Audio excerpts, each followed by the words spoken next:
કે આર્ટિકલ 19 છે એની અંદર આપણને કઈ કઈ પ્રકારની છૂટછાટ આપવામાં આવેલી છે, બરાબર છે. કેમ કે અંડર આર્ટિકલ 19 આપણી પાસે બહુ બધી એવી ફ્રીડમ છે કે જે આપણે એક્સપ્રેસ કરી શકીએ છીએ, બરાબર છે. કે આપણે એઝ અ સિટીઝન એ આપણે એક શું કહેવાય એ આપેલું છે, આપણે એક હક આપેલો છે કે આપણે એ રીતે જીવી શકીએ, બરાબર છે. તો ડેમોક્રેટિક દેશની અંદર એક પ્રકારની છૂટ જે આપવામાં આવે છે એ આર્ટિકલ 19ની અંદર આપવામાં આવેલી છે, બરાબર છે. તો એની અંદર જે ફ્રીડમ આપવામાં આવેલી છે એમાં પહેલું છે પ્રોટેક્શન ઓફ 6 રાઇટ્સ, બરાબર. તો આપણા જેટલા બી ફંડામેન્ટલ રાઇટ્સ છે એ રાઇટ્સનું બેઝિક શું છે કે જે હ્યુમન નીડ્સ છે, બરાબર છે. કે અહીંયા આપણું જે એક્ઝિસ્ટન્સ છે એ એક્ઝિસ્ટન્સને પ્રોટેક્ટ કરવાનું, બરાબર છે, એને ફ્રીડમ આપવાનું, બરાબર છે. તો એના માટે આ આર્ટિકલ છે, આર્ટિકલના અંડરમાં બહુ બધી આપણને ફ્રીડમ આપવામાં આવેલી છે, બરાબર છે. તો અંડર આર્ટિકલ 19 એ જે દેશના સિટીઝન છે એની અંદર કઈ કઈ ગેરંટી આપવામાં આવેલી છે. તો right to freedom of speech, બરાબર છે, સ્પીચ અને expression, right to assemble peaceably and without arms, એટલે કે એસેમ્બલીની, right to form association or unions or cooperative society, એટલે કે ફ્રીડમ ઓફ એસોસિએશન. એના પછી છે right to move freely throughout the territory of India, એટલે freedom of movement. Right to reside and settle in any part of the territory of India, એટલે કે freedom of residence, બરાબર છે. એના પછી છે right to practise any profession or to carry on any occupation, trade or business, એટલે કે freedom of trade and occupation, બરાબર છે. તો આ જે આર્ટિકલ્સ છે આર્ટિકલ્સની અંદર આટલા આર્ટિકલ મતલબ આટલી ફ્રીડમ જે છે એ આપણને આપવામાં આવેલી છે, બરાબર છે. તો એમાં આપણે પહેલું જોઈએ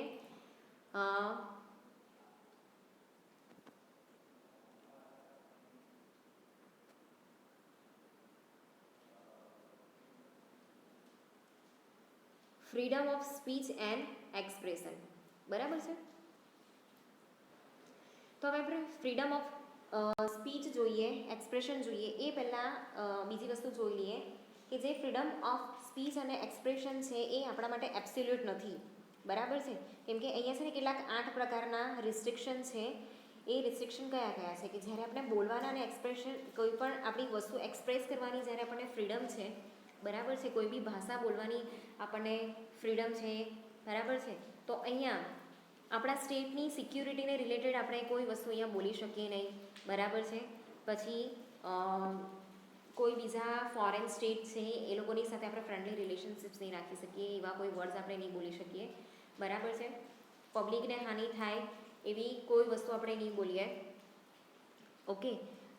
જે શિષ્ટાચાર અને મોરાલિટી છે એના ખરાબ આપણે કંઈ બોલીએ નહીં, બરાબર છે. મતલબ કે આપણા દેશની અંદર જે નૈતિક ફરજો છે, બરાબર છે, કે જે શિષ્ટાચાર છે, ડેકેન્સી એટલે શિષ્ટાચાર, બરાબર છે. તો આ જે મોરાલિટી છે એના વિરુદ્ધ આપણે કંઈ બોલીએ નહીં. કન્ટેમ્પ્ટ ઓફ કોર્ટનો તિરસ્કાર કરીએ નહીં. કન્ટેમ્પ્ટ એટલે તિરસ્કાર કરવો, બરાબર છે, અપમાન કરવું. ડિફેમેશન એટલે બદનક્ષી, કોઈ પણ કાર્ય વિશે આપણે ખરાબ બોલી શકીએ નહીં, કોઈ પણ વ્યક્તિ વિશે ખરાબ બોલી શકીએ નહીં, બરાબર. ઇન્સિટમેન્ટ ઓફ ઓફેન્સ, જ્યારે તમે કોઈ એવો ગુનો નહીં કરવો, બરાબર, કે ગુનાના વિરુદ્ધમાં આપણે બોલવું નહીં, એ લોકોનો બચાવ પક્ષ કરવો નહીં. સોવેરેનિટી એન્ડ ઇન્ટિગ્રિટી ઓફ ઇન્ડિયા, જે દેશની પ્રમાણિકતા છે અને સાર્વભૌમત્ય છે એના વિરુદ્ધમાં આપણે બોલી શકીએ નહીં, બરાબર છે. તો આ જે 8 રિસ્ટ્રિક્શન છે એ 1951માં એનું અમેન્ડમેન્ટ આવેલું, બરાબર છે, અને એ રીતે એ આગળ વધેલું. અહીંયા એક એક્ઝામ્પલ છે કે Romesh Thapar versus state of Madras. તો એકવાર એવું થયેલું કે જે એક ઇંગ્લિશ જર્નલ હતી ક્રોસ રોડ, બરાબર છે.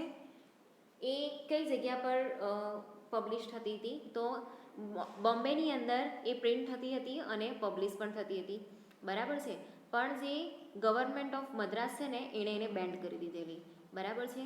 હવે આ જે વસ્તુ છે ને, આ જે કેસ છે સીધો ગયો સુપ્રીમ કોર્ટની અંદર, બરાબર. અને અહીંયા જે સુપ્રીમ કોર્ટ છે ને એને એપેક્સ કોર્ટ પણ કહેવામાં આવે છે, બરાબર.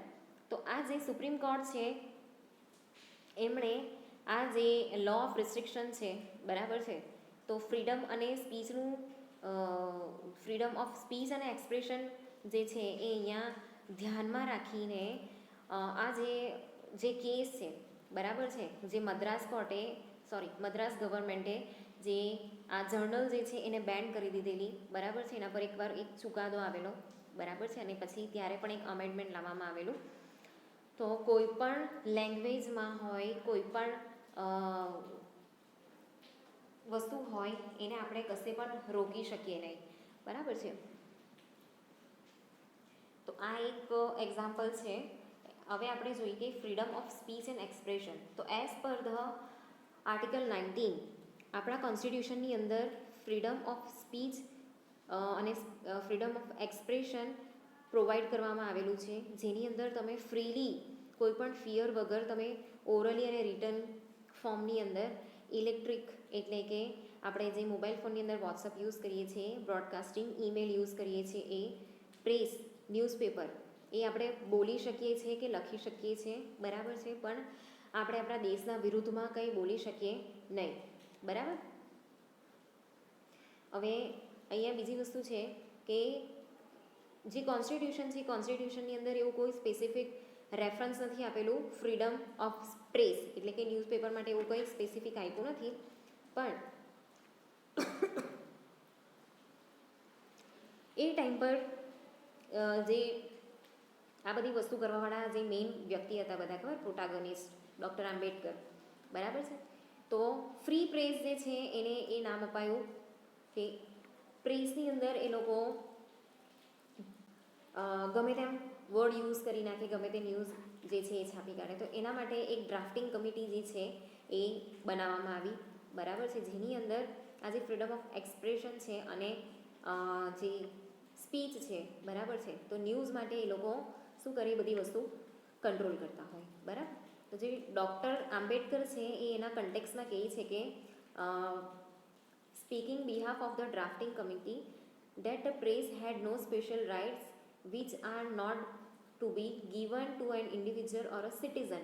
તો કોઈ ઇન્ડિવિજ્યુઅલ કે સિટીઝનને આપેલા છે એવા કોઈ રાઇટ્સ પ્રેસને નથી, બરાબર છે. એટલા માટે આ કમિટીની જ રચના કરવામાં આવેલી છે. એટલે જે એડિટર અને મેનેજર્સ છે ને પ્રેસના, બરાબર છે, એ કોઈ પણ સિટીઝન હોય કન્ટ્રીના, બરાબર છે, કે પછી એ લખવાનું જે ન્યૂઝપેપરની અંદર લખવાનું હોય, બરાબર છે, કે એને એક્સપ્રેસ કરવાનું હોય, એ બધી વસ્તુ અહીંયા એક્સપ્રેસ કરી શકે છે, બરાબર છે. પણ એ કમિટી, ડ્રાફ્ટિંગ કમિટી જે છે એની રચના ત્યાં કરવી પડે છે અને કોઈ પણ ખરાબ વસ્તુ ત્યાં લખાતું નથી ને એ વસ્તુ પણ અહીંયા ધ્યાન રાખવાનું છે, બરાબર. તો હવે આ જે ફ્રીડમ ઓફ એક્સપ્રેશન છે, બરાબર, એ પહેલાં પ્રેસ સ્વરૂપે આવતી હતી, હવે તો બધા બ્લોગ્સ પણ લખે છે અને વેબસાઇટ પણ આવી ગઈ છે, બરાબર. એ મોડર્ન ટાઈમના હવે પ્રેસ કહેવાય છે. એના પછી આપણે નેક્સ્ટ લઈએ freedom of assembly. Freedom of એસેમ્બલીની અંદર શું છે કે જ્યારે પણ તમને એવી છૂટ આપવામાં આવી છે કે જ્યારે પણ તમે કોઈ મીટિંગ કરવા માંગો, બરાબર છે, કે પછી માની લો કે તમારે સરઘસ કાઢવું છે, બરાબર છે, કોઈ યાત્રા કાઢવી છે, તો એના માટે તમે કોઈ પણ હથિયાર વગર પીસફુલી તમે યાત્રા કાઢી શકો છો. કોઈના વિરુદ્ધમાં તમારે કાઢવી છે તો એ પણ તમે કાઢી શકો છો. માની લો કે તમારી સોસાયટીની અંદર કેટલા દિવસથી સાફ સફાઈ નથી થતી કે ભાઈ પાણી નથી આવતું, તો એના માટે તમે શું કરી શકો છો, એક પ્રોસેસન્સ કરી શકો છો, એટલે કે સરઘસ કાઢી શકો છો, એક યાત્રા જેવું કાઢી શકો છો, બરાબર. તો એના માટે તમારે પરમિશન લઈને કોઈ પણ હથિયાર વગર પીસફુલી યાત્રા કાઢીને તમે એનું પ્રેઝન્ટેશન કરી શકો છો, બરાબર છે. તો એટલા માટે તમે ત્યાં ભેગા થઈ શકો છો. આ આર્ટિકલની અંદરની અંદર બીજું આવે છે કે સુપ્રીમ કોર્ટે પણ આ વસ્તુ કીધું છે, બરાબર. તો અહીંયા તમે કોઈ પણ અનલોફુલ કામ કરવા માટે અહીંયા જે છે એ વસ્તુ અહીંયા નહીં થવી જોઈએ, બરાબર છે. તમારે હથિયાર નથી રાખવાના, અનલોફુલ કામ નથી કરવાનું, બધું લોફુલી થવું જોઈએ. અહીંયા કોઈ પણ ક્રિમિનલ પ્રોસિજર થતી હોય, બરાબર છે, તો ગવર્મેન્ટ એના તરફ એક્શન લઈ શકશે, બરાબર છે. તો અહીંયા આ સેક્શનની અંદર સુપ્રીમ કોર્ટ જે છે એમાં એક કેસ આવેલો, તો Kamalakant Mishra versus state of Bihar. હવે આ કેસની અંદર શું થયેલું કે on the basis that it violates article 19 of the constitution and thus is invalid.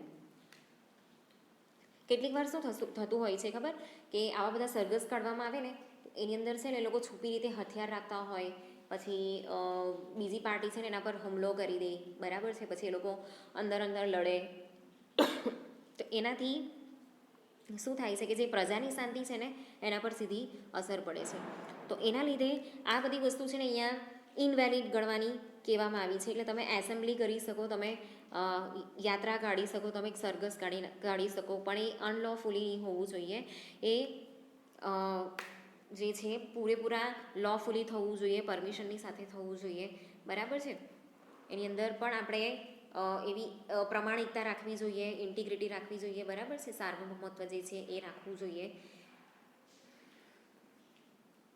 અને જો આની અંદર કોઈ એવી ક્રિમિનલ પ્રોસિજર થાય છે તો પોલીસ એ લોકોની ઉપર એક્શન લઈ શકે છે, કેમ કે એ લોકો પબ્લિક પીસને ડિસ્ટર્બ કરે છે, બરાબર છે.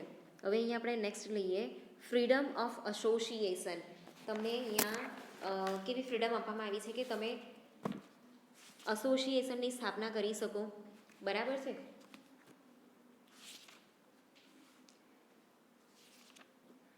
કોઈ કોઓપરેટિવ સોસાયટીની સ્થાપના કરી શકો, કોઈ યુનિયનની સ્થાપના કરી શકો, બરાબર છે. અહીંયા બીજી વસ્તુ કઈ છે કે પોલિટિકલ પાર્ટીઝ હોય, કોઈ કંપની હોય, પાર્ટનરશિપ ફોર્મ હોય, સોસાયટી હોય, ક્લબ્સ હોય, બરાબર છે, પછી કોઈ ઓર્ગેનાઇઝેશન હોય, ટ્રેડ યુનિયન હોય, એવી કોઈ પણ બોડી કે જેની અંદર લોકોનો સમાવેશ થતો હોય, બરાબર, એવા એસોસિએશન તમને અહીંયા સ્થાપવાની પરમિશન છે, બરાબર છે. અને આ જે એસોસિએશન સ્થપાય છે એની અંદર પણ કેટલાક રૂલ્સ અને રેગ્યુલેશન્સ બનાવવા જરૂરી છે, બરાબર છે. અને આ જે એસોસિએશન છે એને કોઈ એવા રાઇટ્સ નથી કે નેગેટિવિટી ફેલાવી શકે, બરાબર છે. ધ્યાનથી સાંભળજો કે એ લોકો નેગેટિવિટી ફેલાવી શકે એવી કોઈ રાઇટ્સ નથી, બરાબર. એ લોકોએ જે ગ્રુપ બનાવ્યું છે કે જે યુનિયન બનાવ્યું છે એ બધાના ભલા માટે હોવું જોઈએ, ઓકે. એમાં બીજું છે કે જે સુપ્રીમ કોર્ટ છે, બરાબર છે, એમાં જે ટ્રેડ યુનિયન્સ છે, ટ્રેડ યુનિયન્સની અંદર એ લોકો જે ગેરંટીડ રાઇટ્સ છે, બરાબર છે, એ રાઇટ્સ છે, પછી right to strike, right to declare a lockout, બરાબર છે. આપણે જે પબ્લિકલી સ્ટ્રાઇક કરીએ છીએ કે પછી પબ્લિકલી આપણે સિટી લોક કરી દઈએ છીએ કે ભાઈ આજે બંધ પાડવાનો છે, એ બધા રાઇટ પણ આપણે આપવામાં આવ્યા છે, બરાબર છે. અને જો સ્ટ્રાઇક પર ઉતરે તો એ લોકો કેટલાક લો દ્વારા એ લોકોને કંટ્રોલ પણ કરી શકાય છે, બરાબર છે. એના પછી નેક્સ્ટ આપણે લઈએ freedom to movement. Freedom to movement એટલે દેશનો કોઈ પણ નાગરિક હોય, બરાબર છે, જેટલા બી સિટીઝન છે, સિટીઝન દેશની અંદરની કોઈ પણ ટેરેટરીની અંદર લોકો મૂવમેન્ટ કરી શકે છે. આપણે એક સ્ટેટમાંથી બીજા સ્ટેટમાં જઈએ, બરાબર છે, તો એવી રીતે આપણે જઈ શકીએ છીએ. એવી રીતે એક કન્ટ્રીમાંથી બીજી કન્ટ્રીમાં પણ આપણે જઈ શકીએ છીએ. એટલે એના માટે આપણને પાસપોર્ટ જોઈએ, પણ આપણા કન્ટ્રીનું જે ટેરેટરી છે તો એક ટેરેટરીમાંથી બીજી ટેરેટરીમાં જઈએ છીએ તો ત્યાં આપણને કોઈ પણ પ્રકારના પાસપોર્ટની જરૂર નથી, બરાબર. એના માટે આપણે જે રેલની અંદર જઈએ છીએ કે પછી પ્લેનની અંદર જઈએ છીએ, બસની અંદર જઈએ છીએ,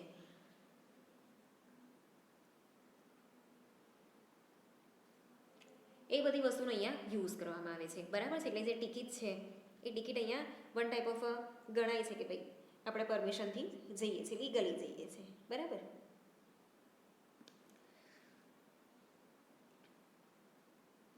ચાલો હવે અહીંયા એની અંદર બીજી વસ્તુ છે કે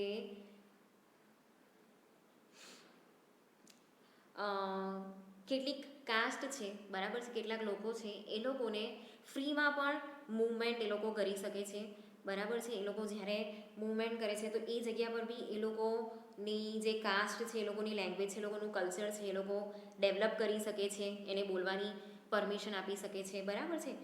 એ લોકોનું જે કસ્ટમ છે એને સાચવી શકે છે દુનિયાના કોઈ બી ખૂણામાં, દેશના કોઈ બી ખૂણામાં, બરાબર. તો આમ જે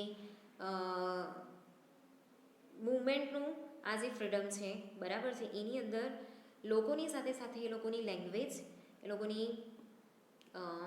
જે એ લોકોનું કલ્ચર છે, એ લોકોનું કસ્ટમ જે છે, એ બધી જ વસ્તુને અહીંયા ફ્રીડમ આપવામાં આવી છે કે એ લોકો જે પણ જગ્યાએ જાય ત્યાં એ લોકોની પોતાની લેંગ્વેજ એ લોકો બોલી શકે છે. ઓકે,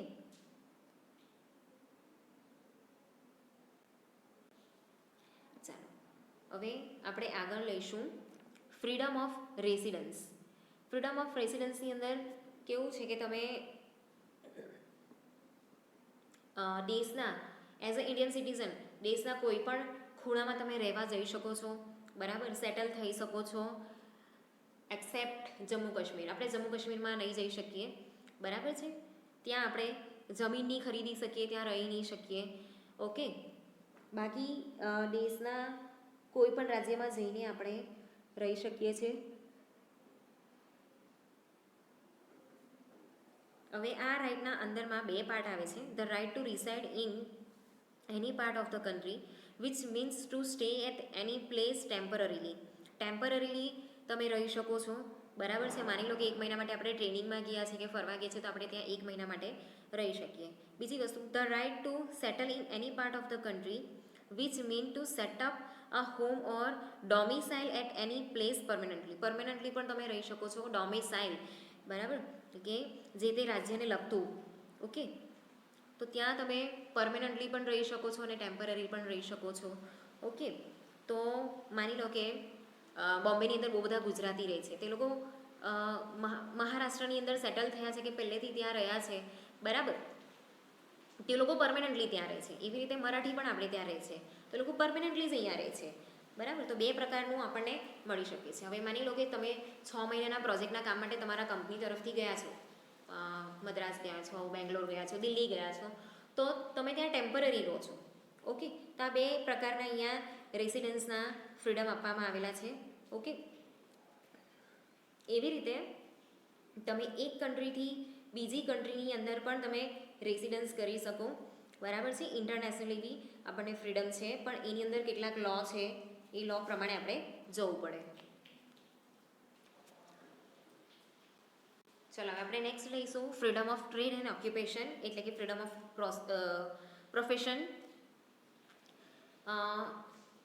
તમે એઝ અ સિટીઝન તમે કોઈ પણ ઓક્યુપેશન કેરી કરી શકો છો, કોઈ પણ ટ્રેડ કે બિઝનેસ અહીંયા કેરી કરી શકો છો, બરાબર છે. એ તમારા લાઇવલીહુડ માટે તમે અહીંયા કોઈ પણ જે અર્નિંગના મીન્સ છે એને અહીંયા અપનાવી શકો છો, બરાબર છે. પણ એની અંદર બી કેટલાક રિઝનેબલ રિસ્ટ્રિક્શન છે, બરાબર છે. તો આ એની અંદર કેવું છે કે જે પ્રોફેશન કે ટેકનિકલ ક્વોલિફિકેશનની અહીંયા જરૂર હોય એ પ્રમાણે તમારે પ્રોફેશન જો તમે એવું કેરી કર્યું હોય તો તમારી પાસે એવી મતલબ એવું જે ટેકનિકલ નોલેજ છે એ હોવું જોઈએ, બરાબર છે. એવી રીતે જે તમે ટ્રેડ, બિઝનેસ કે ઇન્ડસ્ટ્રી, બરાબર, કે પછી સર્વિસીસ છે એને તમે કેરી કરી છે, બરાબર છે, તો એ બીજા જે સિટીઝન છે એ લોકોને એની પ્રોબ્લેમ નહીં હોવી જોઈએ, એ લોકોને નુકસાનકારક હોવું જોઈએ નહીં, બરાબર છે.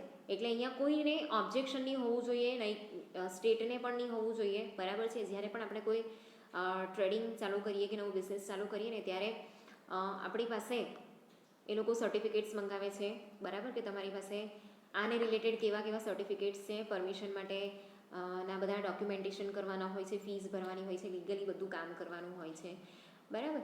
તો કોઈને ઓબ્જેક્શન નહીં હોય એ રીતે તમે ચાલુ કરી શકો છો, બરાબર છે.